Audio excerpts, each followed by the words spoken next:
Inspire your children and grandchildren, and may they grow and build a Jewish future of which we will all be proud.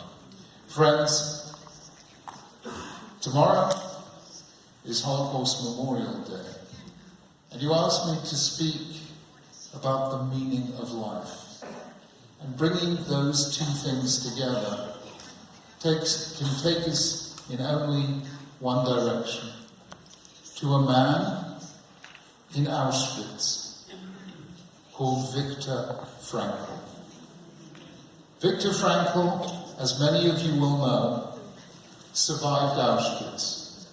But he did more than survive Auschwitz. He helped other people survive. And he did so by giving them the will to live. Because in Auschwitz, if you lost the will to live, you died. And as a result, when he survived Auschwitz and came out after the war to freedom, he created a whole new school of psychotherapy called Man's Search for Meaning. And that became one of the great books of the 20th century. Sold over 15 million copies. But recently, when somebody at TED, I don't know if you know that thing called TED, somebody called Tim Ferriss brought together a lot of leaders, and he was asking them about what influenced their lives. And one question he asked is, which book most influenced you? And among the 100 or so leaders that he asked, almost everyone mentioned Viktor Frankl's Man's Search for Meaning. So it wasn't only one of the best-selling books of the 20th century and today, but one of the most influential. And it was Viktor Frankl who was able, even at the gates of hell, to discover meaning. And what he said was these things. Number one, that in Auschwitz they took away every freedom that we had, except one. The freedom to choose how to respond. He said, number two, to give someone a will to live, he had to show them that there was a task that they had not yet done, but that only they could do. And that gave them the strength to live and survive and do that task. And the third thing he said was, and this is very profound, to find meaning in life, we must not ask, what do I want from life? We must ask, what life wants from me. It's not what we get, but what we give. Somebody else needs us. It's not doing this for ourselves. Viktor Frankl may not have been a practicing Jew, but he was a profoundly believing Jew.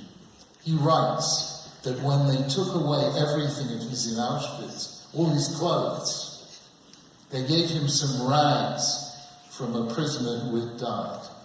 And he put them on, feeling, almost less than human. And he felt in the pocket, and he found in the pocket a little fragment that somebody had torn from a siddur. And on it was written, Shema Yisrael, Hashem Elokeinu, Hashem Echad. He said, when I saw those words in what they gave me in Auschwitz, I knew Hashem was with me, and that I had his work to do here. And that, I think, goes to the very heart of Judaism. And it was a non-Jew, a Catholic historian called Paul Johnson, who wrote a book called The History of the Jews. Did that come out here? Yes. He writes at the beginning of his book, in the preface, Jews stand at the very center of the perennial attempt to give human life Jews are the world's leaders in finding a meaning for life. Now, why Judaism? And I want to explain what it is that science cannot do. Science can do wonderful things. It's brilliant. It's incredible. I'm not very good at it. My 6-year-old grandson, who taught himself astronomy from his iPad, when I see him, says to me, "Saba, I'm going to teach you a little astronomy, but don't worry, I'll make it easy." So I'm not very good at this stuff, but I want to explain to you why it is that science cannot explain the meaning of life. What is the biggest sport here in Mexico? Soccer. Okay? Soccer. Well, you know, I want you to imagine a visitor, a friendly visitor from Mars, who arrives in Mexico, and you say, if you come all the way from Mars, we must show you a soccer match. So he comes with you to the stadium, and there on this green turf are two teams fighting it out, and what, 20, 30,000 people watching? Something like that? More? 100,000, and they're shouting, and they're excited, and they're screaming, and the Martian says, "Is this a religion?" You say, no, it's a game. And he says, "What's a game?" And you try and explain to the Martian what is a game. And he says, "Okay, explain it to me." And you teach him all the rules of soccer, because Martians learn very fast. So he now knows what is a goal, what is a foul, what is a penalty, etc., etc. And he now knows everything there is to know about the rules of football. And then he says to you, "But why do people get so excited?"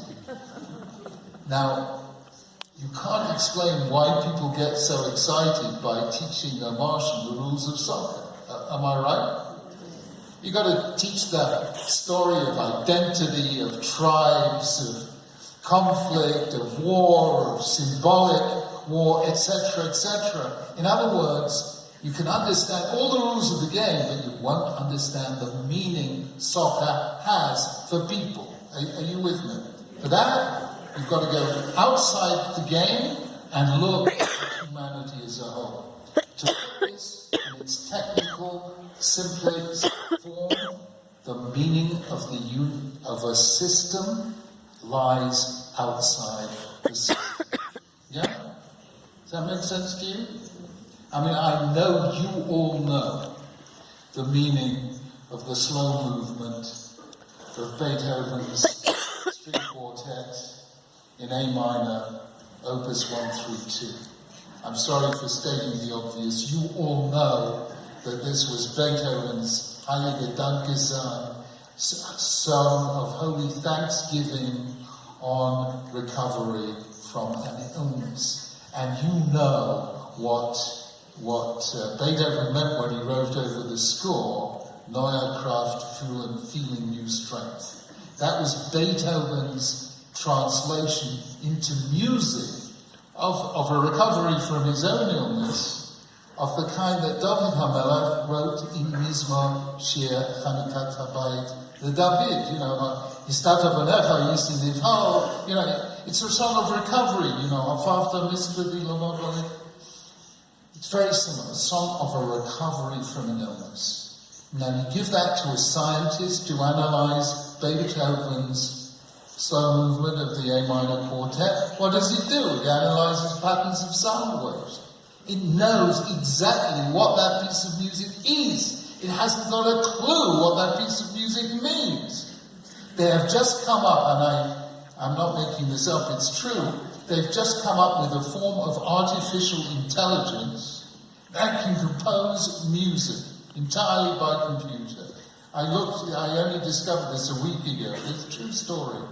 So I went to YouTube to hear some of this music composed by a robot.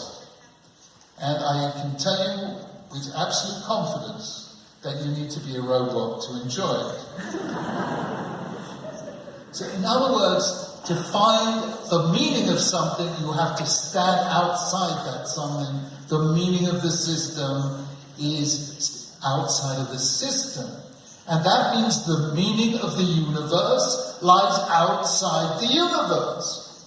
Now, science can only explain to us the relationship of things within the universe. It isn't interested, it doesn't know anything about the things outside the universe. Scientists have begun to believe that there is something outside of the universe. Scientists now believe that there are an infinite number of parallel universes. That's a long story. In other words, you thought this place was bad, try a parallel universe, it's probably worse.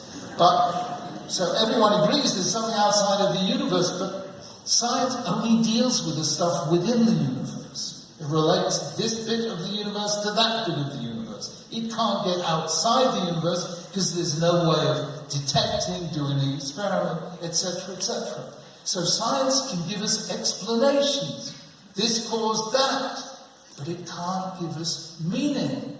It cannot do that because scientists can't say anything scientific about what's beyond the universe. And every single honest scientist and every single honest atheist says quite clearly, life has no meaning. The universe came into being as a result of a random fluctuation in the quantum field, and it will, at some stage in the future, the universe will cease to be, and we just happened out of some primordial slime. We just happened. It cannot give any meaning to the universe. And even the people critical of religion, Freud, Einstein, Wittgenstein. Oh, thank you. Thank you. I'll come here more often. Thank you very much. All said that the search for meaning is the religious search. So scientists agree, if you search for meaning, you have to find it in religion. They just don't believe there is any. Are you with me?